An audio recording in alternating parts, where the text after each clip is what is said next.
Halo teman-teman, Assalamualaikum warahmatullahi wabarakatuh. Cara menentukan niche atau tema di YouTube itu seperti apa? Dan apakah kita harus membuat semua yang kita sukai, ya kita bahas di satu channel YouTube dengan beberapa niche tema, atau fokus di satu niche saja untuk satu channel YouTube? Mana yang benar dan bagaimana cara kita menentukan niche di YouTube itu seperti apa? Maka teman-teman tonton aja video ini sampai selesai.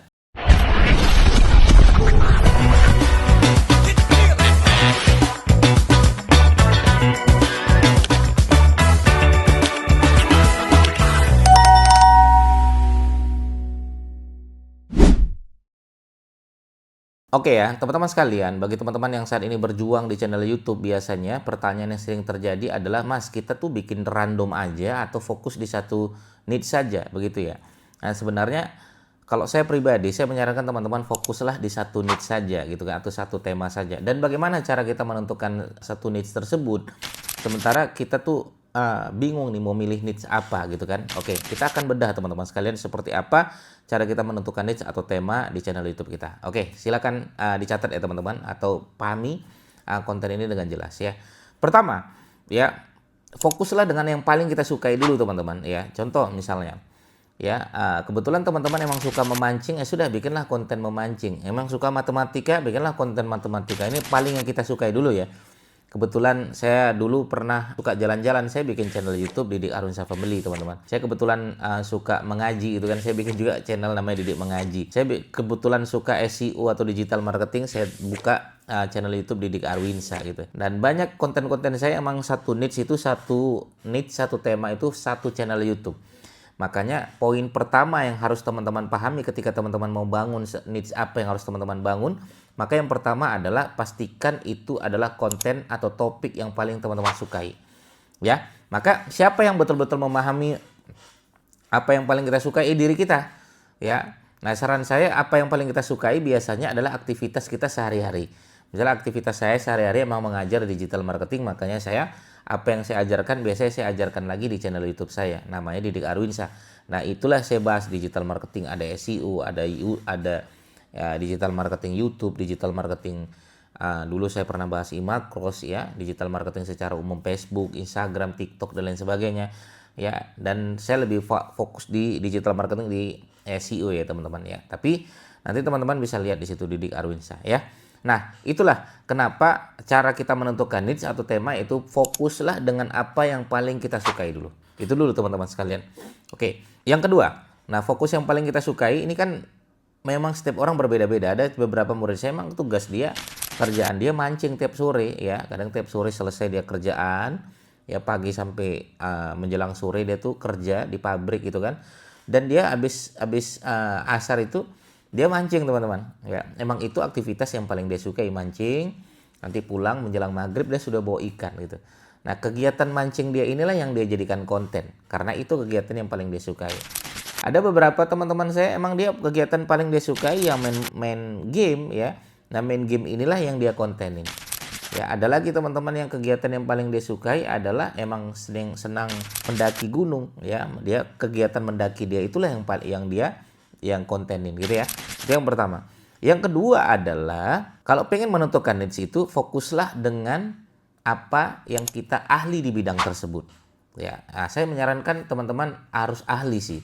Kalau nggak ahli ya jangan. Misalnya teman-teman emang ahli di bidang parenting, ya sudah, saran saya bahas aja tuh ya di bidang parenting. Atau yang ada ahli di bidang komputer silakan. Atau ada yang ahli di bidang kalkulus, nggak apa-apa bahas kalkulus. Atau ahli di bidang public speaking, ya mengajarkan kita bagaimana public speaking.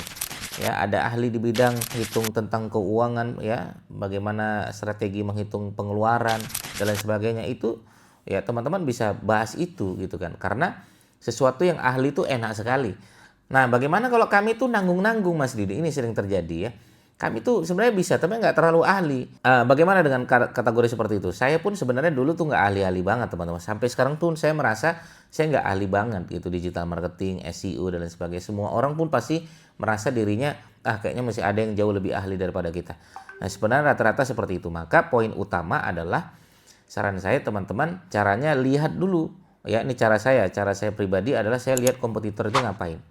Oke, misalnya saya bahas tentang contoh ya, misalnya tentang matematika. Saya lihat ya itu kompetitor saya bahas matematika seperti apa, oh seperti itu, dia bahas itu, cara perhitungan ini, perhitungan itu ya. Contoh dia misalnya dia sampai bikin perhitungan ya, ketika sapi disembelih mana yang tidak menyakitkan dari perhitungan matematika itu ada teman-teman ya. Ya, ada bubur diaduk sama bubur tidak diaduk, mana yang lebih menghasilkan nikmat yang lebih kuat dengan proses matematika ya. Berapa perhitungan dana APBN untuk sapi di Indonesia, kenapa harga segitu, ada perhitungan matematika yang dia buat konten seperti itu. Silakan teman-teman sekalian, boleh lakukan seperti itu. Ya. Nah, saya pun ya ketika lihat oh kompetitor melakukan seperti ini ya, teman-teman pelajari ya, ikuti gaya mainnya, kemudian teman-teman bikin versinya teman-teman sekalian. Jadi pembedanya di situ. Jadi kita nggak sama utuh, tapi kita punya gaya tersendiri. Hampir semua rata-rata seperti itu sih. Orang-orang lihat apa yang viral ya, dia membahas konten tersebut ya dengan gaya main dia. Boleh seperti itu. Oke ya, yang kedua itu adalah teman-teman fokuslah yang teman-teman ahli di bidang tersebut. Kalau nggak ahli ya jangan. Teman kalau sedang-sedang silakan langsung aja belajar. Ya, belajar dulu nggak apa-apa. Saya pun sebelum bikin konten saya belajar dulu, saya nganalisa dulu, baru saya nyalakan kamera. Teman-teman boleh seperti itu ya. Tapi tetap fokuslah terhadap apa yang kita ahli. Kalau nggak ahli itu repotnya, misalnya saya nggak ahli politik, saya nggak berani bahas-bahas politik. Saya nggak ahli misalnya di bidang bagaimana cara kita membuat tools robot ya, yang seperti A, B, C, saya nggak ahli, saya nggak berani bahas itu. Atau orang yang emang nggak ahli di bidang fikih, ya jangan bahas fikih. Nggak ahli di bidang parenting, jangan bahas parenting. Nggak ahli di bidang olahraga, ya jangan usah bahas di bidang olahraga. Ya kita ahli di bidang kita saja. Teman-teman merasa ahli dikit aja teman-teman, saya rasa sudah cukup untuk bisa jadikan sebuah konten atau satu niche tersebut. Jadi fokus aja satu niche, satu tema ya. Mas, saya tuh pengennya gado-gado ya Mas Didik. Saya tidak menyarankan gado-gado teman-teman. Gado-gado tuh nyebrangnya terlalu jauh. Misalnya teman-teman hari ini bahas konten matematika ya, matematika. Tiba-tiba besok bahas tentang parenting. Tiba-tiba bahas tentang politik. Tiba-tiba bahas agama. Ya, tiba-tiba bahas nyinggung pemerintah. Misalnya seperti itu. Jangan.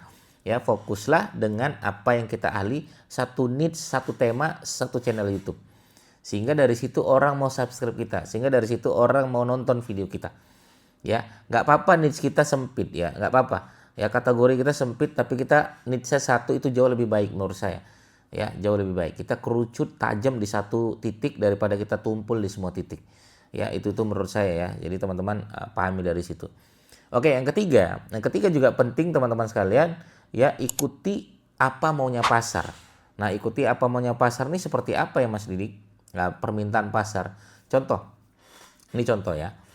Jadi niche kita agak tebel dikit nggak apa-apa. Contoh ya, ada salah satu murid saya, dia kontennya adalah konten memancing. Ya, konten memancing kan umum ya, konten mancing. Dia bikin konten mancing di sungai, ya sepi penontonnya. Bikin konten memancing di laut, kan kontennya memancing. Di laut, ya sepi juga penontonnya. Tiba-tiba dia bikin konten memancing di di parit yang ada belutnya. Pada saat dia memancing belut dapat gede, itu yang nonton 2 juta. Ya, dari situ dia nanya sama saya, gimana Mas Didik kok tiba-tiba rame saya bikin konten mancing belut. Saya bilang, itu nggak apa-apa. Kemarin kan kita bahas tentang niche yang tebel, sekarang sini di sini lebih kerucut. Pasar lebih suka jenengan bahas konten mancing belut. Ya sudah, besok-besok ikuti maunya pasar. Ya, ikuti maunya pasar. Berarti pasar mau mancing belut, ya sudah kita mancing belut aja. Ya akhirnya dia mancing belut, dan sekarang penontonnya cukup lumayan besar teman-teman sekalian. Dan itu yang harus kita pahami ketika kita membuat niche yang sedikit lebih tebal. Nah sekarang kalau pasarnya minta yang mengerucut, ya sudah teman-teman bahas yang lebih kerucut lagi. Begitu teman-teman sekalian, semoga bermanfaat. Bagi teman-teman bertanya silakan langsung saja bertanya di kolom komentar kami. Assalamualaikum warahmatullahi wabarakatuh. Bye bye.